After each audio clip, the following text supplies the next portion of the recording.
വിജയുടെ നമസ്കാരം. നമസ്കാരം. താലിബാൻ അഫ്ഗാനിസ്ഥാനിൽ അധികാരത്തിലേറിയപ്പോ താലിബാനെ ഏറ്റവും അധികം വിമർശിച്ച വ്യക്തികളിൽ ഒരാളായിരുന്നു ഞാൻ. കാരണം വേറെ ഒന്നുമല്ല, കാരണം അതിഭീകരമായിട്ടുള്ള ക്രൂരതകളാണ് അവിടെ നിന്നും പല മാധ്യമങ്ങളും റിപ്പോർട്ട് ചെയ്തുകൊണ്ടുള്ളത്. ക്രൂരതകൾ എന്ന് പറഞ്ഞു കഴിഞ്ഞാൽ ആൾക്കാർ ആ ഫ്ലൈറ്റിൽ നിന്ന് ഉതിർന്നു വീഴുക എന്നൊക്കെ പറയുന്നത് നമുക്കൊന്നും കണ്ടു നിൽക്കാൻ പോലും പറ്റാത്ത ഒരു സിറ്റുവേഷൻ ആണ്. കാരണം ഇവർക്ക് ഭയമായി പോയി. താലിബാൻ എന്ന് പറയുന്ന ഒരു സംഘടന അഫ്ഗാനിസ്ഥാൻ പിടിക്കുന്നു, അഫ്ഗാനിസ്ഥാനിൽ ഇവര് നാളെ സ്ത്രീകളെ റേപ്പ് ചെയ്യും, കുട്ടികളെ റേപ്പ് ചെയ്യും. ഇല്ലെന്നല്ല, അതെല്ലാം അവിടെ നടക്കുന്നുണ്ട് എന്നുള്ളതാണ്, ഇപ്പോഴും നടക്കുന്നുണ്ട്. ഈ ഇടയ്ക്ക് ഒരു റിപ്പോർട്ട് വന്നത് സ്ത്രീകളെ എപ്പോഴും അവിടെ സ്കൂളിൽ കയറ്റുന്നില്ല കേട്ടോ. സ്ത്രീകളെ പഠിക്കേണ്ടെന്നാ പറയുന്നത്. സ്ത്രീകളെ സ്കൂളിൽ കയറ്റുന്നില്ല. പിന്നെ ഈ മുഖം സ്ത്രീകൾ പുറത്ത് കാണിച്ചു കഴിഞ്ഞാൽ വലിയ വിഷയമാണ്. സ്ത്രീകൾ പുഞ്ചിരിച്ചു കഴിഞ്ഞാൽ വലിയ വിഷയമാണ്. സ്ത്രീകൾ പുഞ്ചിരിച്ചു കഴിഞ്ഞാൽ ചാട്ടവാറടിയാണ് അവിടുത്തെ ശിക്ഷ എന്നുള്ള റിപ്പോർട്ടൊക്കെ ഞാൻ വായിച്ചിട്ടുണ്ട്. BBC-യിലൊക്കെയാണ് വായിക്കുന്നത്. അപ്പൊ ഈ നമ്മുടെ നാട്ടിലെ സുഡാപ്പികൾ പറഞ്ഞു വരുന്നത് BBC ഒക്കെ മറ്റേ അമേരിക്കയുടെ ഇതൊക്കെ ജൂതന്മാരുടെ ആണ് എന്നൊക്കെ പറഞ്ഞു വരത്തും. യവന്മാരെ തിരുത്താൻ പറ്റത്തില്ല, അതുകൊണ്ട് ഞാൻ അതിലോട്ട് കിടക്കുന്നില്ല. അത് വേറെ കാര്യം. നാളെ ഇത് യവന്മാരുടെ തലയിൽ ബോംബ് വന്ന് വീണാൽ യവന്മാര് പറയും ജൂതന്മാരാണെന്ന് പറയും. എന്തായാലും അതൊക്കെ അവിടെ നിൽക്കട്ടെ. അപ്പൊ ഈ താലിബാൻ അവിടെ അധികാരം പിടിച്ചു കഴിഞ്ഞ ശേഷം നമ്മുടെ ഇന്ത്യയിലുള്ള ആൾക്കാരെല്ലാം താലിബാൻ എതിരായിരുന്നു, സുഡാപ്പികൾ ഒഴികെ. ഞാനും എതിരായിരുന്നു. പക്ഷെ എന്നിരുന്നാലും അവരവിടെ എന്തോ കാണിച്ചോളട്ടെ, അഫ്ഗാനിസ്ഥാനിൽ അവർ എന്തോ കാണിച്ചോളട്ടെ, അതൊന്നും നമ്മുടെ വിഷയമല്ല. അവിടുത്തെ ആൾക്കാരെ അവർ കൊല്ലുകയോ തിന്നുകയോ എന്ത് വേണമെങ്കിലും ചെയ്തു കൊള്ളട്ടെ. പക്ഷെ നമ്മുടെ രാജ്യത്തിന് ഇവർ ഗുണമാണോ ദോഷമാണോ എന്ന് ചോദിച്ചു കഴിഞ്ഞാൽ ഇവന്മാർ, ഈ താലിബാൻ തീവ്രവാദികൾ നമ്മുടെ രാജ്യത്തിന് വലിയ ഗുണം ചെയ്യുന്ന ആൾക്കാരാണ് എന്ന് പറയാതിരിക്കാൻ നിവൃത്തിയില്ല. അല്ലെങ്കിൽ നമ്മുടെ രാജ്യം ഇവന്മാരെ നമുക്ക് വേണ്ടിയുള്ള വളമാക്കി മാറ്റിയെടുത്തു എന്ന് വേണം നമുക്ക് പറയാൻ. അതായത് നമുക്ക് വേണ്ടിയുള്ള, കാരണം നമുക്ക് പാകിസ്ഥാനെ ഇപ്പോൾ ആക്രമിക്കേണ്ട ആവശ്യമില്ല. താലിബാനെ ഒന്ന് കൂട്ടിക്കൊടുത്താൽ മതി, പാകിസ്ഥാനെ താലിബാനെ ആക്രമിച്ചോളൂ. അതുപോലെ ഉള്ള റിപ്പോർട്ടുകൾ. അതിനുശേഷം താലിബാൻ പാകിസ്ഥാനെ ഒരു അച്ഛന്റെ സ്ഥാനത്താണ് കണ്ടത്. പക്ഷെ പാകിസ്ഥാന്റെ തനിഗുണം കാണിച്ചപ്പോൾ താലിബാൻ വേണ്ടാന്ന് പറഞ്ഞു. അതിനുശേഷം നമ്മുടെ മന്ത്രി, ആ സമയത്ത് വിദേശകാര്യ സഹമന്ത്രി താലിബാന് നേതാക്കളെ പോയി കണ്ടിരുന്നു. നമ്മളെ കെട്ടിപ്പിടിച്ച് കഴിഞ്ഞ താലിബാൻ തിന്നാൻ വല്ലോ തരണമെന്ന് പറഞ്ഞു. അങ്ങനെ നമ്മൾ ഇവിടെ നിന്ന് അരിയും പൊരിയും ശർക്കര ഉണ്ടാക്കി അയച്ചു കൊടുത്തു. അതിനുശേഷം പാകിസ്ഥാനെ ഒക്കെ ആക്രമിക്കുന്ന കാഴ്ച നമ്മൾ കണ്ടതാണ്. അത് ബംഗ്ലാദേശിൽ പാകിസ്ഥാൻ എന്ന് കയറി ഇന്ത്യക്കെതിരെ വലിയ പ്രക്ഷോഭം തുടങ്ങിയോ അന്ന് മുതൽ പാകിസ്ഥാൻ ഇരിക്കെ പുറത്ത് ഇല്ലാതായിരിക്കുകയാണ്. പാകിസ്ഥാൻ അതിഭീകരമായിട്ട് ആക്രമിച്ചുകൊണ്ടിരിക്കുകയാണ്. കഴിഞ്ഞ ദിവസം ഏറ്റവും ലേറ്റസ്റ്റ് ആയിട്ടുള്ള വാർത്ത, കഴിഞ്ഞ ദിവസം യു എയിൽ വെച്ച് ഇവരും, അതായത് താലിബാനും നമ്മുടെ പ്രതിനിധികളുമായി ഒരു ചർച്ച നടത്തിയിട്ടുണ്ട് എന്ന് നമുക്ക് അറിയാനായിട്ട് സാധിച്ചു. താലിബാനുമായിട്ട് നമ്മൾ ഒരു ചർച്ച നടത്തിയിരിക്കുകയാണ്. എന്താണ് ബിജുചേട്ടാ ഇതിന്റെ പിന്നിലെ ഒരു നയതന്ത്രം എന്ന് പറയുന്നത്? ധനുഷിന് താലിബാനോട് ഏറ്റവും കലിപ്പ് കൂടിയ വർഷം ഏതാണെന്ന് പറയാം. 2020. താലിബാനോട് അന്ന് അതിനൊരു കാരണമുണ്ട്. ഇത് മാത്രമല്ല, അന്ന് താലിബാൻ അഫ്ഗാനിൽ അധികാരം പിടിച്ചിട്ട് അവർ ആദ്യം നടത്തിയൊരു പ്രസ്താവന ഉണ്ടായിരുന്നു, അടുത്ത ഞങ്ങളുടെ ലക്ഷ്യം ഇന്ത്യയാണെന്ന് പറഞ്ഞു. അന്നേരം സ്വാഭാവികമായിട്ടും രക്തം തിളക്കി. ആ ഒരു ഡയലോഗിലാണ് കൂടുതൽ കലിപ്പ് തോന്നിയെന്ന് എനിക്ക് തോന്നുന്നു. അത് കഴിഞ്ഞെന്താ സംഭവിച്ചതെന്നും കൂടെ നമ്മളത് പരിശോധിക്കണം. ഇവന്മാര് 2021 അധികാരം പിടിച്ചു പറഞ്ഞാൽ അടുത്തത് ഇന്ത്യയാണ്, ഞങ്ങളുടെ ആൾക്കാർ ഇപ്പൊ അങ്ങോട്ട് മാർച്ച് ചെയ്യാൻ പോകും ഇന്ത്യയിലേക്ക്. ഇപ്പൊ ഇവിടത്തുള്ള കംപ്ലീറ്റ് സുഡാപ്പി മാധ്യമങ്ങളും പറഞ്ഞത് അവന്മാര് വരുന്നുണ്ട്, വലിയ സംഭവമാണ്, പിടിക്കും. അപ്പം ഇവിടെ ഇന്ത്യയിലുള്ള താലിബാന്റെ ബ്രാഞ്ചുകൾ രൂപീകരിക്കാൻ തുടങ്ങി, അവരുടെ സ്ലീപ്പർ സെല്ലുകൾ രൂപീകരിക്കാൻ തുടങ്ങി. ഇന്ത്യക്ക് വേണ്ടി പ്രത്യേക കൊടികളൊക്കെ ചില സ്ലീപ്പർ സെല്ലുകൾ സോഷ്യൽ മീഡിയയിൽ ഇടാൻ തുടങ്ങി. ഇതാണ് ഇന്ത്യ, കാശ്മീരാണ് ആദ്യം പിടിക്കുന്നത്, അപ്പൊ അവിടെ താലിബാൻ ഉയർത്താൻ പോകുന്ന കൊടി ഇങ്ങനെയായിരുന്നു എന്നൊക്കെ ഉള്ളതൊക്കെ അതൊക്കെ ഉണ്ട്. ഒരു 4 മാസം കഴിഞ്ഞപ്പോ ഒരു വീഡിയോ സഹിതം ഞാനടക്കമുള്ള, അല്ലെങ്കിൽ ന്യൂസ് ഇന്ത്യ മലയാളം അടക്കമുള്ള മാധ്യമങ്ങൾ ഒരു വാർത്തയും, അത് സംഭവം ഒരു 50,000 ടൺ ഗോതമ്പ് അഫ്ഗാനിസ്ഥാനിലേക്ക് കയറ്റി വിടുകയാണ്. ഈ ഗോതമ്പ് പോകുന്ന വഴി എന്ന് പറഞ്ഞു കഴിഞ്ഞാല് നമ്മുടെ പഞ്ചാബ് പ്രവിശ്യയിലൂടെയാണ് ഈ സാധനം പോകുന്നത്. പഞ്ചാബ് പ്രവിശ്യയിലൂടെ പോകുന്ന ഗോതമ്പ് ഈ പഞ്ചാബ് പ്രവിശ്യ കഴിയുമ്പോഴത്തേനും പാകിസ്ഥാനികൾ ഇതിനെ ഓടിക്കൊണ്ടിരിക്കുന്ന ലോറിയിൽ നിന്ന് ഈ ചാക്കുകൾ കൊള്ളയടിക്കുന്ന വിഷ്വലാണ്. വളരെ പാകിസ്ഥാനും ആകെപ്പാടെ പട്ടിണി കിടക്കുകയാണ്. അപ്പൊ അതുവഴിയാണ് ഇത് അഫ്ഗാനിസ്ഥാനിലോട്ട് പോകുന്നത്. ആ പോകുന്ന വഴിക്ക് തന്നെ ഓടിക്കൊണ്ടിരിക്കുന്ന ട്രക്കിൽ നിന്ന് ഗോതമ്പ് ചാക്കുകൾ കൊള്ളയടിക്കുന്ന ദൃശ്യങ്ങൾ, അതായിരുന്നു നമ്മുടെ വാർത്ത. ഒരു 4-5 ദിവസം കഴിഞ്ഞപ്പോ അഫ്ഗാനിസ്ഥാൻ ഈ താലിബാന്റെ നേതൃത്വം പറയുന്നത് ഞങ്ങൾക്ക് വേണ്ടിയാണ് ഈ സാധനം വരുന്നത്, അതിനകത്താണ് തൊട്ടാ നിന്റെ കൈയും കാലും വിട്ടു എന്നാണ് പറഞ്ഞത്. സംഭവം എന്ന് വെച്ച് കഴിഞ്ഞാല് ഈ താലിബാൻ അധികാരം പിടിച്ചപ്പോഴ് ഇവരുടെ ലക്ഷ്യം അധികാരം പിടിച്ചെടുക്കുക എന്നുള്ളതായിരുന്നു. അതൊരു വലിയ പവർ ആയിരുന്നു. പക്ഷെ ആ രാജ്യത്തിന്റെ സാമ്പത്തിക സ്ഥിതി അവർക്ക് അറിയില്ല. ഇതിപ്പോ പട്ടാളം ഭരണം പിടിക്കുന്ന പോലെയേ ഉള്ളൂ. സാമ്പത്തിക സ്ഥിതി അറിയില്ല, അടിസ്ഥാന സൗകര്യ വികസനം അറിയില്ല, കുടിവെള്ളമുണ്ടോ എന്ന് അറിയില്ല, മരുന്നുണ്ടോ എന്ന് അറിയില്ല. ഇപ്പൊ ഒരു ജനതയെ നമുക്ക് ഭരണം പിടിച്ചാൽ മാത്രം പോരാ, അവരെ നന്നായി പോയെങ്കിൽ മാത്രമേ ആ ജനത ഒപ്പം നിൽക്കുകയുള്ളൂ. ഇല്ലെങ്കിൽ അഫ്ഗാനിസ്ഥാൻ എന്ന് പറയുന്ന രാജ്യത്ത് പിന്നെ ഇവന്മാർ നിന്നിട്ട് ഒരു കാര്യവുമില്ല. ഇപ്പം സിറിയയുടെ ചില ഭാഗങ്ങളിലൊക്കെ ചില ISIS ഒക്കെ ഭരിക്കുന്നത് പോലെ മാത്രമേ ആകത്തുള്ളൂ. ഇവര് അധികാരം പിടിച്ചു കഴിഞ്ഞപ്പോഴാണ് അവിടുത്തെ ദയനീയ സ്ഥിതി ഇവർക്ക് മനസ്സിലാകുന്നത്. ശരി, കാരണം ഇവര് അങ്ങനെ വലിയ ഭരണാധികാരികളോ ഇല്ല ഭരണ നടത്തി ശീലമുള്ളവരോ ഒന്നും അല്ല. ഇവരിത് നോക്കുമ്പോഴെന്താണ്, അവിടുത്തെ ആശുപത്രികൾ മരുന്നില്ല, കുട്ടികൾ മരിക്കുകയാണ്, പകർച്ചവ്യാധികൾ പടരുകയാണ്, ഭക്ഷണമില്ല ഒരു നേരത്തെ. നമ്മുടെ രാജ്യത്തിന്റെ പോളിസി പണ്ട് മുതലേ ഉണ്ട്. നമ്മൾ ഈ ആരെങ്കിലും കഷ്ടപ്പെട്ട് കഴിഞ്ഞാൽ അവിടെ മരുന്നായാലും ഈ ഭക്ഷണമായാലും ഒക്കെ നമ്മൾ കൃത്യമായി കൊണ്ട് എത്തിക്കുന്നു. അങ്ങനെ ഈ ഒരു 4 മാസം കഴിയുമ്പോൾ നമ്മളെ പിടിച്ചെടുക്കുമെന്ന് പറഞ്ഞ ഈ താലിബാൻകാർക്ക് ഇല്ലെങ്കിൽ താലിബാൻ ഭരണത്തിലുള്ളവർക്ക് നമ്മൾ ഗോതമ്പ് കയറ്റി അയച്ച് അവർക്ക് കൊടുക്കുകയായിരുന്നു. അതിനുശേഷം ഇവരുടെ ഡയലോഗുകൾ മയപ്പെട്ടു തുടങ്ങുന്നു.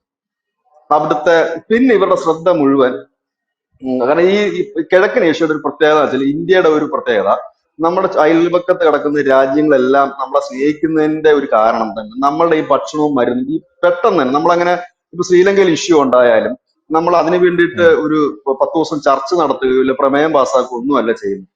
ഓൺ ദ സ്പോട്ട് ആ ഒരു സമയത്ത് തന്നെ നമ്മളുടെ വിമാനങ്ങൾ പറന്നുയരുകയും അത് ചെയ്യുകയും ചെയ്യും. പണ്ട് നമ്മുടെ മാൽദ്വീപ്സ് ഭീകരന്മാർ ആക്രമിച്ച് പിടിച്ചെടുക്കാൻ പോയപ്പോൾ 4 ഫൈറ്റർ ജെറ്റുകൾ ട്രിവാൻഡ്രത്തിൽ പറന്നു പൊങ്ങിയതേ ഉള്ളൂ. അപ്പോഴേ അവരത് ഇട്ടിട്ട് പോയി. കാരണം നമ്മൾ ഉടനടി സഹായം ചെയ്യുന്ന ഒരു രാജ്യമാണ്.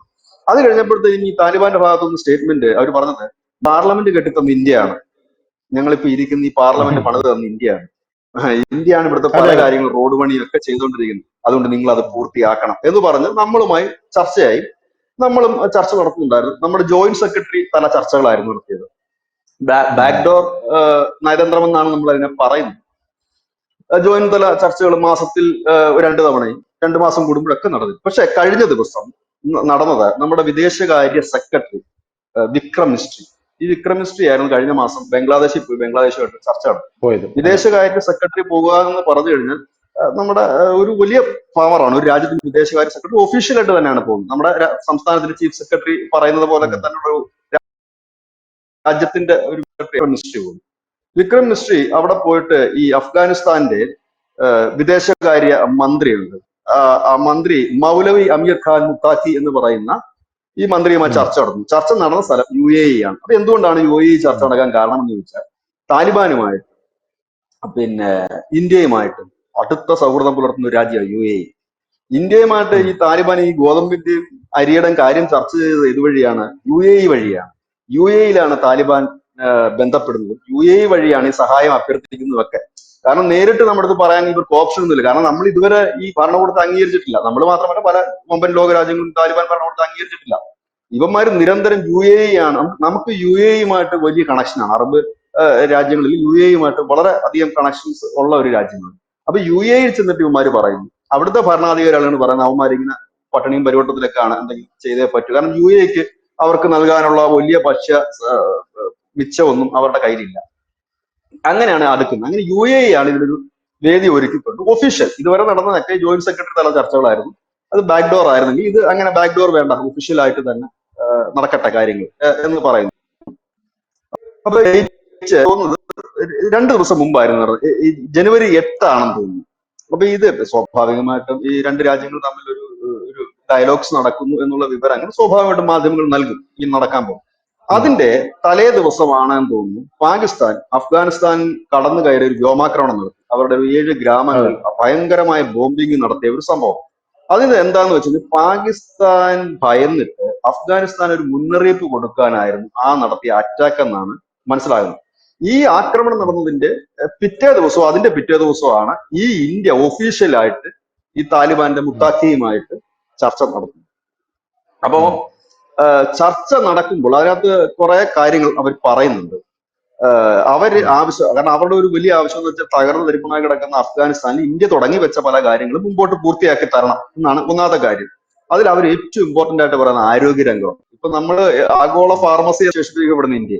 അപ്പൊ നമ്മള് അവിടുത്തെ പ്രത്യേകിച്ച് കുട്ടികളുടെ കാര്യങ്ങൾ, അവിടെ പടർന്നു പിടിക്കുന്ന പകർച്ചവ്യാധി, അത് പോളിയോ പോലുള്ള പ്രശ്നങ്ങൾ, അപ്പൊ അത് ഇന്ത്യയുടെ ആരോഗ്യ രംഗത്ത് ഒരു ഇടപെടൽ അവർക്ക് അനിവാര്യമായ ഒരു സാഹചര്യമാണ് ഇപ്പോൾ അവിടെ ഉള്ളത്. അപ്പോ ഉം, അത് നിങ്ങൾ നടത്തണം എന്നൊരു ആവശ്യം മുന്നോട്ട് വെച്ചിട്ടുണ്ട്. ഒപ്പം തന്നെ ആ മുടങ്ങിക്കിടന്ന റോഡ് പണികൾ, ഇന്ത്യ അവിടെ റോഡ് പണികളൊക്കെ തുടങ്ങി വെച്ചിരുന്നു മുമ്പ്, അതൊക്കെ ഉം, പൂർത്തീകരിക്കണം എന്ന് പറയുന്നു. ഒപ്പം തന്നെ അവർ പറയുന്നു ഷബ്ബാർ തുറമുഖം, അത് ഇറാനും നമ്മളുമായിട്ടുള്ള കരാറാണ്. ഇറാൻ നമുക്ക് 10 വർഷത്തേക്ക് ഉം, തന്നിരിക്കുന്ന ഒരു തുറമുഖമാണ് ഷബ്ബാർ തുറമുഖം. അത് അഫ്ഗാനിസ്ഥാന്റെ അതുവഴിയാണ് കടന്നു വരുന്നത്. അവർ പറഞ്ഞു ഷബ്ബാർ തുറമുഖം ഉം. നിങ്ങൾ എത്രയും പെട്ടെന്ന് പണിയണം, അതിനു വേണ്ടിയിട്ട് എല്ലാ ഹെൽപ്പും ഞങ്ങൾ ചെയ്തു തരാം. ഹെൽപ്പ് എന്ന് വെച്ചാൽ സാമ്പത്തിക ഹെൽപ്പ് അല്ല, ബാക്കിയുള്ള എന്തും ഞങ്ങൾ ചെയ്തു തരാം. ഇനി അതിനകത്ത് അല്ല, ആർക്കെങ്കിലും ഇന്ത്യ എതിർപ്പുണ്ടെങ്കിൽ അതും ഞങ്ങൾ നമ്മുടെ VP സിംഗോ, അതായത് നമ്മുടെ സഹമന്ത്രി അങ്ങോട്ട് പോയല്ലോ, സഹമന്ത്രി അങ്ങോട്ട് പോയപ്പോ ചബഹാർ തുറമുഖത്തിൽ ഒരു ഇന്റർനാഷണൽ ചരക്ക് DK സിംഗ്. ഗതാഗതത്തിനുള്ള സ്പേസ്, VK സിംഗ്, ആ ചരക്ക് ഗതാഗതത്തിനുള്ള സ്പേസ് നിങ്ങൾക്ക് കൂടെ ഞങ്ങൾ തരാന്ന് പറഞ്ഞു. അതായത് അഫ്ഗാനിസ്ഥാന് കൂടെ ഞങ്ങൾക്ക് തരാം. ഇന്ത്യ വളരെ പ്ലാൻഡ് ആയിട്ടാണ് പോകുന്നത്. അതായത് ഇന്ത്യക്ക് അവിടെ ഒരു തുറമുഖം ഇന്ത്യ അവിടെ സെറ്റ് ചെയ്തു, അത് അഫ്ഗാനിസ്ഥാന്റെ അടുത്താണുള്ളത്. നിങ്ങളുടെ കപ്പൽ കൂടെ ഇവിടെ കൊണ്ടുവന്ന് നിങ്ങൾ ഇറക്കിക്കും, എന്നിട്ട് നിങ്ങൾ അവിടെ നിന്ന് നിങ്ങളുടെ നാട്ടിലേക്ക് ഇവിടെ നിന്ന് റോഡ് മാർഗം കൊണ്ടുപോയിക്കോളൂ എന്നുള്ളൊരു പ്രൊവിഷൻ കൂടെ കൊടുത്തിരുന്നു ഇന്ത്യ. അപ്പൊ ഇന്ത്യ നേരത്തെ തന്നെ ഇന്ത്യ ഇത് മുൻകൂട്ടി പല കാര്യങ്ങളും കണ്ടിട്ടാണ് ഇന്ത്യ അന്നേ ഈ പണി തുടങ്ങിയിട്ടുണ്ടായത്. അതുകൊണ്ടാണ് ചബഹാർ തുറമുഖം ഈ തൊട്ട് കഴിഞ്ഞാൽ വെട്ടും എന്ന് താലിബാൻ പാകിസ്ഥാനോട് പറഞ്ഞത്. ഇപ്പൊ പറയുന്നത് അതായത് ഇപ്പം ഇന്റർനാഷണൽ മീഡിയാസിന്റെ ഹെഡിങ് ചബാർ തുറമുഖത്തിന്റെ കാര്യത്തിൽ ചർച്ച നടന്നു എന്നാണ്. അപ്പൊ നമുക്കൊരു അതിശയം തോന്നുന്നത്, ഇറാനും ഇന്ത്യയും തമ്മിലുള്ള കരാറ്, ഇറാൻ ഇന്ത്യക്ക് 10 വർഷത്തേക്ക് നോക്കി നടത്താൻ തന്നിരിക്കുന്ന ഒരു തുറമുഖം, ഇതിനകത്ത് എന്താണ് ഇവർക്ക് എവിടെന്ന് ചോദിച്ചു കഴിഞ്ഞാൽ ധനുഷൻ ഈ പറഞ്ഞ കാര്യമാണ്, അവർക്കും കൂടെ ഗുണം കിട്ടുന്ന കാര്യമാണ്. അപ്പൊ അവർ പറഞ്ഞ് എത്രയും പെട്ടെന്ന് ചബാർ തുറമുഖം പൂർത്തിയാക്കി ഫംഗ്ഷൻ തുടങ്ങണം. ഇനി ആരൊക്കെ ഇതിനകത്ത് എന്ത് വന്നാലും ഞങ്ങൾ സപ്പോർട്ട് ഉണ്ട്, ഞങ്ങൾ നിങ്ങൾക്ക് എല്ലാ പിന്തുണയും തരുന്നു എന്നാണ് അവർ പറയുന്നത്. ഒരു കാര്യം. രണ്ടാമത്തെ ഒരു കാര്യം അവർ പറഞ്ഞത്, അപ്പൊ ഇന്ത്യ മുമ്പോട്ട് വെച്ച ചില ഡിമാൻഡ്സ് ഉണ്ട്. ഇന്ത്യ പറയുന്നത് ഈ പിന്നെ അവിടെ പാകിസ്ഥാൻ ആസ്ഥാനമായിട്ട് ലഷ്കർ-e യും ഒപ്പം തന്നെ JEM എന്ന് പറയുന്ന 2 ഭീകര സംഘങ്ങൾ ഇന്ത്യക്കെതിരെ ആക്രമണം ശക്തപ്പെടുത്തിയിട്ടുണ്ട്. അപ്പൊ അതിനെക്കുറിച്ച് അഫ്ഗാനിസ്ഥാൻ പറഞ്ഞത്, ഞങ്ങളുടെ മണ്ണൊരിക്കലും ഞങ്ങൾ ഇന്ത്യക്കെതിരെ ഉപയോഗിക്കാൻ ഒരു സംഘടനയെ അനുവദിക്കില്ല എന്ന് മാത്രമല്ല, ഇന്ത്യയുടെ സുരക്ഷ ഉറപ്പാക്കാൻ ഞങ്ങൾ ഏതറ്റം വരെയും പോകും. ആ വാക്ക് ശ്രദ്ധിക്കണം, ഇന്ത്യയുടെ സുരക്ഷ ഉറപ്പാക്കാൻ ഞങ്ങൾ ഏതറ്റം വരെയും പോകും. അവിടെ ശ്രദ്ധിക്കേണ്ട ഒരു കാര്യമുണ്ട്. അതിന് തൊട്ട് മുമ്പ് നമ്മുടെ ഈ മിനിസ്ട്രി പറഞ്ഞൊരു ഡയലോഗ്, പാകിസ്ഥാനിലെ 2 സംഘടനകൾ ജെയ്ഷെ മുഹമ്മദ് ഈറ്റിയും ഒപ്പം തന്നെ ലഷ്കർ-e ഈറ്റിയും JEM ജെയ്ഷെ മുഹമ്മദാണ്. ഈ 2 സംഘടനകളാണ് ഇപ്പൊ തലവേദന ഉണ്ടായിക്കൊണ്ടിരിക്കുന്നത്. പാകിസ്ഥാൻ ബേസ്ഡ് ആണ്. അപ്പോഴാണ് മുത്താഖിയുടെ മറുപടി വരുന്നത്, സുരക്ഷ ഉറപ്പാക്കാൻ ഞങ്ങൾ ഏതറ്റം വരെയും പോകും എന്ന്. വേറൊന്നുമല്ല, അവന്മാരെ തീർക്കാൻ ഞങ്ങൾക്ക് അറിയാം. കാരണം ഇന്ത്യക്ക് അറ്റാക്ക് ചെയ്യേണ്ട ആവശ്യമില്ല. അതായത് പാകിസ്ഥാനിൽ ഓൾറെഡി ചെന്നിട്ട് ചെയ്യാനുള്ള സംവിധാനം, ഇതെല്ലാം കൊട്ടേഷൻ ടീമുകളാണല്ലോ, ഇതെല്ലാം തീവ്രവാദികളും അതിന്റെ ഘട്ടങ്ങളാണ്. ഇപ്പൊ ഒരു തീവ്രവാദിക്ക് മറ്റൊരു തീവ്രവാദിയെ തീർക്കുക എന്ന് പറഞ്ഞാൽ, ഇപ്പൊ ഇന്ത്യയെ സംബന്ധിച്ച് ഇപ്പൊ അവിടുത്തെ തീവ്രവാദി തീർക്കുക എന്ന് പറഞ്ഞാൽ നമുക്കൊരു സർജിക്കൽ സ്ട്രൈക്ക് ഒക്കെ നടത്തേണ്ടതായിട്ട് വരും. ഇവരെ സംബന്ധിച്ച് അതില്ല. 5-6 പേര് ചാവേറുകളെ വിട്ടു കഴിഞ്ഞാൽ എവിടെങ്കിലും പോയി പോകുമ്പോഴോ വെടിവെക്കും. ഇത് നിങ്ങൾക്ക് അങ്ങനെ. അപ്പൊ അതും കൂടെ ഏറ്റെടുത്ത് കഴിഞ്ഞിരിക്കുന്നത്. അത് ഇപ്പോഴത്തെ അവരുടെ ഒരു രക്ഷകന്റെ റോളിലേക്ക് ഇന്ത്യ അവർ കാണുന്നുണ്ട്. അതിനകത്ത് ഇപ്പൊ മിക്ക രാജ്യങ്ങളും ഇന്ത്യ അങ്ങനെ കാണുന്നതിന്റെ ഒരു പ്രധാനപ്പെട്ട കാര്യം, നമ്മൾ ചതിക്കില്ല. നേരെ മറിച്ച് അവർക്ക് ഇതേ ആവശ്യം തന്നെ ചൈനയോടും ആവശ്യപ്പെടാം. ചൈനയോട് ആവശ്യപ്പെട്ട ചൈനയ്ക്ക് ഒരു കച്ചവട കണ്ണുണ്ട്. അതായത് ഈ വരുന്ന സഹായിക്കാൻ എത്തുന്ന രാജ്യത്തെ ആട്ടമ്പട്ടെല്ലാം ചൂഷണം ചെയ്യുക എന്നുള്ളതാണ് അവരുടെ പോളിസി. ഇന്ത്യ അങ്ങനെ ചെയ്യാറില്ല. ഇതാണ് ഇന്ത്യയോടുള്ള അവരുടെ ഒരു സമീപനം. അത് മാത്രമല്ല, ഒരു 20-22 വർഷം മുമ്പ് നമ്മുടെ ഈ രാജ്യങ്ങൾ, അതായത് നമുക്കൊരു സഖ്യമുണ്ടായിരുന്നു. അതായത് ഇറാൻ, അഫ്ഗാനിസ്ഥാൻ, റഷ്യ, ഇന്ത്യ, ഈ 4 രാജ്യങ്ങൾ ചേർന്ന് ഒരു സഖ്യമുണ്ടായിരുന്നു. അന്ന് നമ്മൾ ഒരുപാട് പ്ലാനിങ്ങുകൾ നമുക്കുണ്ടായിരുന്നു. ഇതിനകത്തൊരു വലിയ, നേരത്തെ ധനുഷ് സൂചിപ്പിച്ചതുപോലെ, ഇന്ത്യ ഒരു ദീർഘവീക്ഷണത്തോടുള്ള ഒരു പ്ലാനിങ് നേരത്തെ നടത്തിയിരുന്നു. അതായത് റഷ്യ, ഇറാൻ, അഫ്ഗാനിസ്ഥാൻ വഴി, നമ്മൾ നേരത്തെ പറഞ്ഞ ഖൈബർ ഇടനാഴി വഴി ഇന്ത്യയിലേക്ക് ഒരു റൂട്ടുണ്ട്. ഈ റൂട്ട് കടലില്ലെങ്കിൽ പോലും നാളെ ഇത് കടൽ മാർഗം പോകാൻ കഴിയാത്ത സാഹചര്യം, ആരെങ്കിലും ബോംബിടുന്നു, ഇല്ലെങ്കിൽ പാകിസ്ഥാൻ തടയുന്നു, ഇല്ലെങ്കിൽ ചൈനയുടെ വന്നാൽ പോലും നമുക്ക് കരമാർഗം ചരക്കെത്തിക്കാനുള്ളൊരു ശ്രമം നമ്മൾ പണ്ടേ ഉണ്ടായിരുന്നു. നമുക്ക് അത് വീണ്ടും പുനർജീവിപ്പിക്കണം എന്നുള്ളതാണ്. അതിന് ചില പ്രശ്നങ്ങളുണ്ട്. അതിനകത്ത് ഒന്നാമത്തെ പ്രശ്നം എന്ന് പറഞ്ഞു കഴിഞ്ഞാൽ, ഇപ്പൊ നമ്മൾ അഫ്ഗാനിസ്ഥാനും ഇറാനും റഷ്യയുമായി നല്ല ബന്ധത്തിലാണ്, യാതൊരു കുഴപ്പങ്ങളുമില്ല. ഇവിടെ ഒരു പ്രശ്നം എന്ന് പറഞ്ഞു കഴിഞ്ഞാൽ, ഈ ബലൂചിസ്ഥാൻ വഴി വേണം ഈ ഖൈബർ എന്താ പറയുന്ന ഇടനാഴിയിലേക്ക് നമുക്ക് റൂട്ട് റെഡിയാക്കാൻ. അവിടെ കൊണ്ടും തീരുന്നില്ല പ്രശ്നം. ഈ ഖൈബർ ഇടനാഴി വരുന്ന സ്ഥലം എവിടെയാന്ന് ചോദിച്ചാൽ POK-യിലാണ്, പാക് അധിനിവേശ കാശ്മീരിലാണ്. അതുകൊണ്ടാണ് അമിത്ഷാ ഇടയ്ക്കിടയ്ക്ക് പറയുന്നത്, ഈ പാക് അധിനിവേശ കാശ്മീർ ഞങ്ങൾ പിടിക്കും എന്ന് പറയാൻ കാരണം, ഇന്ത്യയുടെ ഒരു റൂട്ടാണ് അതുവഴി പോകുന്നത്. ഈ Iran, Afghanistan, Russia route clear ആയി കഴിഞ്ഞാൽ ഈ റൂട്ട് അങ്ങ് പോകും, മിഡിൽ ഈസ്റ്റിലേക്ക് പോകും. അതായത് വേറൊരു, ഈ ചൈനയുടെ റോഡ് പദ്ധതിയെക്കാളും ചെലവ് കുറവുള്ളതും വളരെ ഈസി ആയിട്ട് മൂവ് ചെയ്യാം. മിഡിൽ ഈസ്റ്റിലേക്ക് കരമാർഗം പോകാൻ പറ്റും, ചരക്ക് എത്തിക്കാൻ പറ്റും. അത് കരമാർഗം എന്ന് ഉദ്ദേശിക്കുന്നത് കണ്ടെയ്നർ മാത്രമല്ല, ട്രെയിൻ പോകാൻ പറ്റും. ഇനി നമ്മുടെ പശ്ചിമ ബംഗാളിൽ നിന്ന് ഒരു റോഡ്, എനിക്ക് തോന്നുന്നത് ഈ മാസം എങ്ങാണ്ട് അത് കമ്മീഷൻ ചെയ്യും. കഴിഞ്ഞ ദിവസം മമത പറയുന്ന കേട്ടു, കണ്ടില്ലേ ഞങ്ങൾ ലോകവുമായിട്ടാണ് ബന്ധപ്പെടുന്നത് ബംഗാൾ എന്ന് പറയുന്നത്. സംഭവം എന്ന് വെച്ചാൽ നരേന്ദ്രമോദി കയറിയതിനു ശേഷം ഒരു വലിയ എക്സ്പ്രസ്, ഒരു ഇന്റർനാഷണൽ പാത പണിയുന്നുണ്ടായിരുന്നു. അത് കയറിയിട്ട് ഈ മലേഷ്യ, സിംഗപ്പൂർ, തായ്വാൻ വഴി പോകുന്ന റോഡാണ്. മണിപ്പൂർ വഴി അത് തായ്ലൻഡ് വരെ പോകുന്ന റോഡാണ്. അതായത് വളരെ ഈസി ആയിട്ട്, അതായത് ഈ ബ്ലോഗർമാരൊക്കെ ആ റോഡിനെ കണ്ടിട്ട് പറഞ്ഞത്, ഇത് ലോകത്ത് പോലും ഇങ്ങനൊരു റോഡ് കണ്ടിട്ടില്ല. കാരണം ഭയങ്കര രീതിയിലും നീളത്തിലുള്ള ഒരു വലിയ ഹൈവേ വന്നു. അതാണ് കഴിഞ്ഞ ദിവസം മമത പറയുന്നുണ്ട്, ഞങ്ങൾ ലോകവുമായി ബന്ധപ്പെടാൻ പോവുകയാണ്, ഇപ്പൊ അടുത്ത ദിവസം ഞങ്ങൾ റോഡ് തുറന്നു കൊടുക്കും. മമതയായിട്ട് ബന്ധമൊന്നും അതിനില്ല, കേന്ദ്ര സർക്കാരിന്റെ പദ്ധതിയാണ്. അപ്പം അവിടുന്ന് നമ്മൾ റൂട്ട് ക്ലിയർ ആക്കുന്നുണ്ട്, തായ്ലൻഡ് വരെ ഒരു റൂട്ട്. മറ്റൊന്ന് ഈ റൂട്ട് ക്ലിയർ, അതായത് കരയിലും കടലിലും. ഇതിനോടൊപ്പം തന്നെ ഗൾഫ് രാജ്യങ്ങളും ഈ ഇസ്രായേലും യൂറോപ്യൻ രാജ്യങ്ങളും എല്ലാം ചേർന്നിട്ട് ഇന്ത്യയാണ് അതിനെ മുൻകൈ എടുക്കുന്നത്. ഇന്ത്യക്കാണ് അതിനെ കൂടുതൽ കൺസെഷൻ കിട്ടാൻ സാധ്യത. ഒരു റെയിൽ പദ്ധതി വരുന്നുണ്ട്. അതായത് റോഡ് പദ്ധതിക്ക് ബദലായിട്ടുണ്ട് ഒരു റെയിൽ പദ്ധതി. കാരണം ഇന്നിപ്പോ ലോകത്തെ റെയിൽവേ മേഖലയിൽ ഈ കുറഞ്ഞ ചെലവില് കോച്ചുകളും റെയിൽസും മറ്റുമൊക്കെ നിർമ്മിക്കുന്ന ഒരു രാജ്യമായി ഇന്ത്യ മാറി. റെയിൽവേയുടെ കാര്യത്തിൽ ഇന്ത്യ വളരെ വലിയ മുൻപന്തിയിലേക്ക് പോയ നിർമ്മാണത്തിന്റെ കാര്യങ്ങളൊക്കെ. ഒരു റെയിൽ പദ്ധതി വരുന്നുണ്ട്. റെയിൽ പദ്ധതി വരികയാണെന്നുണ്ടെങ്കിൽ വളരെ സുഗമമായിട്ട്, വളരെ ചെലവ് കുറഞ്ഞ രീതിയിൽ ചരക്കുകൾ അങ്ങോട്ടും ഇങ്ങോട്ടും കൊണ്ടുപോകാൻ പറ്റും. ആൾക്കാരെ കൊണ്ടുപോകുക എന്നുള്ളതല്ല ഈ റെയിൽ പദ്ധതിയുടെ ആയാലും റോഡിന്റെ ആയാലും മെയിൻ സാധനം. ചരക്കുകൾ അങ്ങോട്ടും ഇങ്ങോട്ടും വളരെ വേഗത്തിൽ എത്തിക്കുക എന്നുള്ളതാണ്. ഇപ്പോ ഈ അഫ്ഗാനിസ്ഥാനിലേക്ക് ഒരു റോഡ് മാർഗം വളരെ സിമ്പിൾ ആണ്. പാകിസ്ഥാൻ ടച്ച് ചെയ്യാതെ ഈ ബലൂചിസ്ഥാന്റെ ഇതും കിട്ടി, പിഒക്കെ കിട്ടി വളരെ ഈസി ആയിട്ട് പോകാം. അവിടെ നിന്ന് താജിക്കിസ്ഥാനിലേക്ക് പോകാൻ കഴിയും, റഷ്യയിലേക്ക് പോകാൻ കഴിയും, ഇറാനിലേക്ക് പോകാൻ കഴിയും. വേണമെങ്കിൽ ഭാവിയിൽ, ഇപ്പോഴത്തെ അവസ്ഥയല്ല, ഭാവിയിൽ ഇറാഖ്, കുവൈറ്റ് ഇങ്ങനെ പോകാം. മിഡിൽ ഈസ്റ്റിലേക്ക് ഈ റൂട്ട് ഇങ്ങനെ പോകും. അതിന് ബദലായിക്കൊണ്ട് മറ്റൊരു റൂട്ട് വരുന്നുണ്ട്, ഈ യൂറോപ്പിലേക്ക് പോകുന്ന റൂട്ട്, മിഡിൽ ഈസ്റ്റ് വഴി യൂറോപ്പിലേക്ക് പോകുന്ന റെയിൽ പദ്ധതിയാണ്. ഇപ്പൊ നിലവിൽ സൗദി അറേബ്യ തന്നെ ഇന്ത്യക്ക് ഒരു മെട്രോ റെയിലിന്റെ ഒരു പ്രൊജക്ട് ഇന്ത്യക്ക് കൊടുത്തിട്ടുണ്ട്. ഇതെല്ലാം അതിന്റെ ഭാഗമാണ്. ഇതിന്റെയൊക്കെ പീസുകൾ, അതായത് എന്താ പറയുന്നത്, ഇതിന്റെയൊക്കെ ഓരോരോ ഭാഗങ്ങള് ഓരോരുത്തർക്കും പണി പൂർത്തിയായി കിടക്കുന്ന സാധനങ്ങളാണ്. നിലവിൽ ഈ ഇന്ത്യ, ഇറാൻ, അഫ്ഗാനിസ്ഥാൻ, ബലൂചിസ്ഥാനിൽ വരുന്ന റൂട്ട് ഓൾറെഡി ഉണ്ട്. ഈ റൂട്ട് ഉള്ളത്, ഇനി പ്രത്യേകിച്ച് അത് കുറച്ച് മെയിൻ്റെനൻസ് മാത്രം ചെയ്യേണ്ട ഒരു ആവശ്യമുള്ളൂ. ഈ ഖൈബർ, ഈ ഇടനാഴി വഴി നമ്മൾ മുമ്പ് റൂട്ട് ഉണ്ടായിരുന്നതാണ്, നമ്മൾ ചരക്ക് വിട്ടുകൊണ്ടിരുന്നതാണ്, അവിടെ ചരക്ക് ഇങ്ങോട്ട് വന്നുകൊണ്ടിരുന്നതാണ്.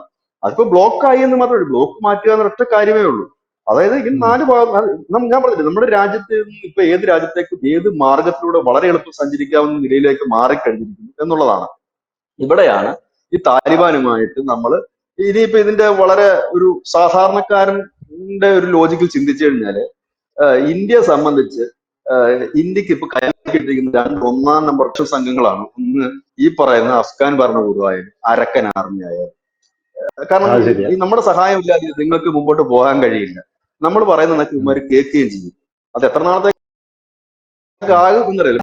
അവരുടെ നയങ്ങൾ, അത് അവരുടെ ഒരു മതപരമായ ഭ്രാന്തിന്റെ ഭാഗമായിട്ടായിരിക്കണം അവരങ്ങനെ ഈ സ്ത്രീകൾക്കെതിരെയൊക്കെ നയങ്ങൾ എടുക്കുന്നെങ്കിൽ പോലും അവർക്കിപ്പം കുറച്ചുകൂടെ ബെറ്ററായി ഭരിച്ചാൽ കൊള്ളാമെന്നും അഫ്ഗാന്റെ പഴയ പ്രതാപത്തിലേക്ക് തിരിച്ചെത്തിയാൽ കൊള്ളാമെന്നും ഒക്കെ ആഗ്രഹമുണ്ട്. അതിന് ഒരു ഉദാഹരണം പറഞ്ഞു കഴിഞ്ഞാൽ, നമ്മൾ ഈ താലിബാന്റെ പ്രതിനിധികളെ ഒന്നും ഇന്ത്യയിലേക്ക് അടുപ്പിച്ചിരുന്നില്ല. അപ്പോ 2 മാസം മുമ്പായിരുന്നു നമ്മുടെ മഹാരാഷ്ട്ര, മുംബൈയിലാണ് അവർക്ക് കോൺസുലേറ്റ് ഉള്ളത്. ആ കോൺസുലേറ്റ് സാധാരണ സ്റ്റാഫുകൾ മാത്രമാണ്. അപ്പൊ അവിടുത്തെ ഒരു സെക്രട്ടറി വരുന്നത് താലിബാൻകാരൻ. അപ്പൊ അതിനെക്കുറിച്ച് താലിബാന്റെ ഒരു മന്ത്രി തന്നെ പറഞ്ഞത്, ഉന്നത വിദ്യാഭ്യാസമുള്ള ഒരു സെക്രട്ടറിയാണ് പോകുന്നതെന്നാണ് പറഞ്ഞത്. അതായത് വിവരവും വിദ്യാഭ്യാസം ഉള്ളവനാണ് വരുന്നതെന്നാണ്. പിന്നെ ഇന്ത്യ അഭിമുഖീകരിക്കുന്ന ഒരു വലിയ പ്രശ്നമുണ്ട്, അതും ഈ ചർച്ചയിൽ വന്നിട്ടുണ്ട്. അതായത് ഇന്ത്യയില് 16,000 സംതിങ്, അതായത് 17,000-ഓളം അഫ്ഗാൻ അഭയാർത്ഥികളുണ്ട്. ഈ പിന്നെ അതായത് അഭയാർത്ഥികൾ എന്ന് പറഞ്ഞാൽ അവരൊന്നും പിന്നെ സാധാരണപ്പെട്ട അഭയാർത്ഥികളുണ്ട്. അതായത് മുമ്പ് നമ്മുടെ ഈ രാജ്യത്ത് മുമ്പ് കമ്പിളിപ്പുതപ്പ് അത് കണക്കുള്ള സാധനങ്ങൾ വിൽക്കാൻ വന്നവർ തൊട്ട് ഇപ്പൊ ഈ താലിബാൻ 2020 ഭരണം പിടിച്ചപ്പോൾ അവിടുത്തെ ഡോക്ടർമാര്, മുൻ ഭരണാധികാരികൾ, മന്ത്രിമാര്, അങ്ങനെയുള്ള എഞ്ചിനീയേഴ്സ്, അങ്ങനെയുള്ളവർ കുറച്ച് പേര്, അതായത് 2,000 സംതിങ് പേര് അങ്ങനെ വരും. അങ്ങനെയുള്ളവരും ഇന്ത്യയിൽ അഭയം തേടിയിട്ടുണ്ട്. അപ്പം അവരെല്ലാവരും അഭയം തേടിയിരിക്കുന്നത് യൂറോപ്പിലേക്ക് പോകാൻ വേണ്ടിയിട്ടാണ്. അതുവരെ ഇന്ത്യ നിൽക്കുന്നുള്ളൂ. കാരണം ഇവർക്കൊരു പ്രത്യേക ഏരിയയിൽ നമ്മളിവരെ പാർപ്പിച്ചിരിക്കുകയാണ്. നമ്മുടെ ഇവിടെ അവർക്ക് പൗരത്വം നമുക്ക് നൽകാൻ കഴിയത്തില്ല. അപ്പൊ ബാക്കിയുള്ള ഈ വരുന്ന 16,000 സംതിങ് പേര് അവരെ ഈ പുനരധിവസിപ്പിക്കണം. അതിന്റെ ഒരു ചർച്ച നടക്കുന്നുണ്ട്. ഒപ്പം തന്നെ അവിടുത്തെ സിഖ് സമൂഹമുണ്ട്. അഫ്ഗാനിസ്ഥാനിൽ മുമ്പ് ഉണ്ടായിരുന്ന ഒരു സമൂഹമാണ് സിഖ് സമൂഹം. അവരെയും ഈ 2023 ഈ എന്താ ഇവന്മാര് ഭരണം പിടിച്ച സമയത്ത് ധനുഷിന് ഓർമ്മയുണ്ടോ? നമ്മുടെ മന്ത്രി വി.കെ. സിംഗ് ആണെന്ന് എനിക്ക് തോന്നുന്നു. ഈ തലയില് പിന്നെ സിഖുകാരുടെ വിശുദ്ധ ഗ്രന്ഥം തലയിലേറ്റിക്കൊണ്ട്, അതായത് ഫ്ലൈറ്റ് അഫ്ഗാനിസ്ഥാനിൽ നിന്ന് ഓർമ്മയുണ്ട്. അവരുടെ വിശുദ്ധ ഗ്രന്ഥം ആ മന്ത്രി തലയിലേറ്റിക്കൊണ്ട് വരുന്നതും അന്ന് അവിടുത്തെ ഈ സിഖുകാരെ മുഴുവൻ രക്ഷപ്പെട്ടു. പക്ഷെ അന്നേരം അവിടുന്ന് വരുന്ന സിഖുകാർ പറയുന്നത് ഞങ്ങൾ ജന്മം കൊണ്ട സ്ഥലം അഫ്ഗാനാണ്, ഞങ്ങളുടെ മണ്ണ് ഇവിടാണ്, അതെ. ഞങ്ങളുടെ ബിസിനസ് ഇവിടെ. അപ്പൊ അവർ ഈ കുറെ അധികം പേര് തിരിച്ചു പോകാൻ ഇപ്പോഴും ആഗ്രഹിക്കുന്നത്. അപ്പൊ ആ പുനരധിവാസത്തിന്റെ ചർച്ചയും കഴിഞ്ഞ ദിവസം നടന്നിരുന്നു. അതായത് ചുരുക്കി പറഞ്ഞു കഴിഞ്ഞാല് രണ്ട് രാജ്യങ്ങൾ തമ്മിൽ എങ്ങനെയാണ് ലീഗലായിട്ട് ഉള്ള വിഷയങ്ങൾ ചർച്ച ചെയ്യുന്നത്, ആ വിഷയങ്ങളെല്ലാം ചർച്ച ചെയ്യുന്നു എന്നതിന്റെ അർത്ഥം നമ്മൾ താലിബാനെ പരസ്യമായി അംഗീകരിച്ചില്ലെങ്കിലും അവരെ നമ്മൾ ഉൾക്കൊള്ളുന്നുണ്ട് എന്നും വരും നാളുകളിൽ അഫ്ഗാനിസ്ഥാനുമായിട്ട് മുമ്പോട്ട് പോകുന്നു എന്നുള്ളത് തന്നെയാണ് കാണിക്കുന്നത്. ഒപ്പം തന്നെ ആ പഴയ സഖ്യം തിരിച്ചു വരികയാണ്. Iran, Russia, India, Afghanistan. അത് ഈ മേഖലയിൽ പാകിസ്ഥാന് ഒരു വലിയ തലവേദന സൃഷ്ടിക്കും. പാകിസ്ഥാന് മാത്രമല്ല, അമേരിക്കയ്ക്കും അതൊരു വലിയ ബുദ്ധിമുട്ട് സൃഷ്ടിക്കും. പക്ഷെ ഇവിടെ ഒരു വലിയ റോള് ഇന്ത്യക്ക് ചെയ്യാനുണ്ട്. കാരണം അമേരിക്കയുമായി ഇന്ത്യ നല്ല സൗഹൃദത്തിലാണ്. എന്നാൽ അമേരിക്കയുടെ ശത്രു പട്ടികയിൽ പെടുന്നവരാണ് ഈ പറയുന്ന ഇറാൻ, അഫ്ഗാൻ, റഷ്യ ഒക്കെ തന്നെ. പക്ഷെ ട്രംപ് വരുമ്പോൾ ഇത് മാറ്റങ്ങൾ ഉണ്ടാകും. കാരണം ട്രംപിന്റെ സൗഹൃദ വലയത്തിൽ പെടുന്നവരാണ് ഈ പുട്ടിനും ഒക്കെ. അപ്പൊ ഇതിനൊക്കെ ഇടയ്ക്ക് നിന്ന് ഇന്ത്യക്കും ചെയ്യാൻ പറ്റും. അതായത് ഇന്ത്യ വഴി ഒരു ട്രാക്ക് അങ്ങോട്ടും ഇങ്ങോട്ടും യൂറോപ്യൻ യൂണിയൻ ആയാലും അല്ലെങ്കിൽ അമേരിക്ക ആയാലും അങ്ങോട്ടും ഇങ്ങോട്ടും തുറക്കപ്പെടും എന്നുള്ളതാണ്. കാരണം ഇന്ത്യ ഒരു വിശ്വഗുരുവായി മാറുന്നു എന്നുള്ള ഒരു രീതിയിലേക്കാണ് പോകുന്ന കാര്യങ്ങൾ. അത് നമുക്ക് ഈ അന്താരാഷ്ട്ര വാർത്തകൾ ശ്രദ്ധിക്കുമ്പോൾ BBC, CNN നോക്കണ്ട. അവര് നമ്മുടെ വാർത്തകളൊന്നും അധികം കൊടുക്കാറില്ല. അവര് പണ്ട് ഗംഗ കൂടെ ശവൊഴികെ പടം വല്ലതും കിട്ടുമെന്നോ ഇല്ല അങ്ങനെയൊക്കെയുള്ള വ്യാജ വാർത്തകൾ മാത്രം കൊടുക്കുന്ന ഒരു ടീമാണ് അവര്. പക്ഷെ എന്നാൽ തന്നെയും അതല്ലാതെ തന്നെ അനവധി അന്തർദേശീയ മാധ്യമങ്ങൾ, നമ്മൾ കൂടുതൽ ഈ റോയിട്ടേഴ്സും BBC, CNN ഒക്കെ നോക്കുന്നത്. അത് താല്പര്യങ്ങളുണ്ട്. അവരുടെ രാജ്യത്തോട് പോലും അവർക്ക് കൂറില്ല. ആ രാജ്യത്തിന് തന്നെ മോശമായിട്ട് വാർത്ത എഴുതുന്നവന്മാരന്മാർ പലയിടത്തു നിന്നൊക്കെ ഫണ്ട് വാങ്ങിക്കും. അപ്പൊ നമ്മൾ അങ്ങനെയുള്ള വിദേശ മാധ്യമങ്ങളല്ല, സത്യസന്ധമായി എഴുതുന്ന വിദേശ മാധ്യമങ്ങളുണ്ട്. അപ്പം അതിനകത്തൊക്കെ ഇന്ത്യക്ക് ഒരു റോൾ ഉണ്ട്, വലിയ റോളിലേക്ക് പോകും. വിശ്വഗുരു എന്ന് പറയുന്നത് ഇവിടെ ആളുകൾ പറയുന്നത് മോദിയാണ് വിശ്വഗുരു എന്ന. മോദിയല്ല, ഭാരതമാണ് വിശ്വഗുരു എന്നുള്ളതാണ് യാഥാർത്ഥ്യം. അതായത് വിശ്വത്തിന് വഴികാട്ടിയായിട്ട് മുൻപോട്ട് പോയിക്കൊണ്ടിരിക്കുന്നു. ഇതൊരു വലിയ നീക്കം തന്നെയാണ്. ഇതൊന്നും ചെറിയ വാർത്തയല്ല, വലിയ വാർത്തയാണ്. നമ്മൾ ആദ്യമായിട്ടാണ് ഒഫീഷ്യലായിട്ട് താലിബാൻ ചർച്ച നടത്തുന്നത്. അതെ, എന്തായാലും ഈ താലിബാനുമായിട്ട് ഇന്ത്യ സംസാരിച്ചു. ഇതെല്ലാം കൊണ്ട് പണി കിട്ടിയിരിക്കുന്ന ഒരു രാജ്യം എന്ന് പറയുന്നത് നമ്മുടെ ശത്രു രാജ്യമായിട്ടുള്ള പാകിസ്ഥാൻ തന്നെയാണ്. പാകിസ്ഥാന് അങ്ങേയറ്റം പ്രതിസന്ധിയിലാണ് പാകിസ്ഥാൻ പൊയ്ക്കൊണ്ടിരിക്കുന്നത്. ഒരു സ്ഥലത്ത് താലിബാൻ, ഒരു സ്ഥലത്ത് PTI, വേറൊരു സ്ഥലത്ത് ബലൂചിസ്ഥാന്റെ സേന. അങ്ങനെ 4 സൈഡിൽ നിന്നും തലങ്ങും വിലങ്ങും അടിവാങ്ങിച്ച് മുന്നേറുകയാണ് പാകിസ്ഥാൻ എന്ന് പറയുന്നത്. ബംഗ്ലാദേശിലേക്ക് പാകിസ്ഥാന്റെ ISI ചാരസംഘടന വന്ന് അവിടെ റോഹിംഗ്യകൾക്ക് ട്രെയിനിങ് കൊടുത്ത ഒരു തീവ്രവാദ സംഘടനയെ ഉയർത്തിക്കൊണ്ടുവരാൻ പോകുന്നു എന്നുള്ളൊരു വാർത്ത നമ്മൾ റിപ്പോർട്ട് ചെയ്തു. എന്തായിരുന്നാലും ഇവിടത്തെ അടി തീർന്നിട്ട് വേണം ഇനി അങ്ങോട്ട് പോകാനെന്ന് വെച്ച് കഴിഞ്ഞാൽ ഇവിടെ തലങ്ങും ബലങ്ങും അടി കിട്ടിക്കൊണ്ടിരിക്കുകയാണ് എന്നുള്ളതാണ്. കഴിഞ്ഞ ദിവസം അമേരിക്ക ഒരു ഉപരോധമൊക്കെ അടിച്ചു കൊടുത്തായിരുന്നു. അതായത് ഇനി മുതലുള്ള ആണവ ഉപരോധം. നമ്മൾ എടുത്ത ഒരു വാർത്തയല്ലേ ചോദിച്ചേട്ടാ, അത് വലിയ വാർത്തയായിരുന്നു. വലിയ വാർത്ത എന്ന് പറഞ്ഞാൽ അത് പൊഖ്രാനിൽ അത് പൊട്ടിച്ചതിന്റെ ഉപരോധം 26 വർഷത്തിന് ശേഷം അമേരിക്ക തീർത്തു. നമ്മുടെ അമേരിക്ക പറഞ്ഞു ഇനി ഉപരോധം ഇല്ല എന്ന് പറഞ്ഞു. അത് വമ്പൻ വാർത്തയായിരുന്നു. അയ്യോ, പക്ഷെ കേരളത്തിലെ മാധ്യമങ്ങളൊന്നും അത് വലിയ ചർച്ചയാക്കുന്നതൊന്നും നമ്മൾ കണ്ടില്ല. എന്നിട്ട് അതേ ഉപരോധം എടുത്ത് പാകിസ്ഥാന്റെ തലയിൽ വെച്ചു കൊടുത്തു. അപ്പൊ എനിക്ക് സന്തോഷമായി കേട്ടോ. അതേ സെയിം ഉപരോധം എടുത്ത് പാകിസ്ഥാൻ വെച്ചിട്ട് പാകിസ്ഥാൻ ഞങ്ങൾ എന്ത് ചെയ്തു എന്ന് ചോദിച്ചപ്പോ അമേരിക്ക പറയുന്നത്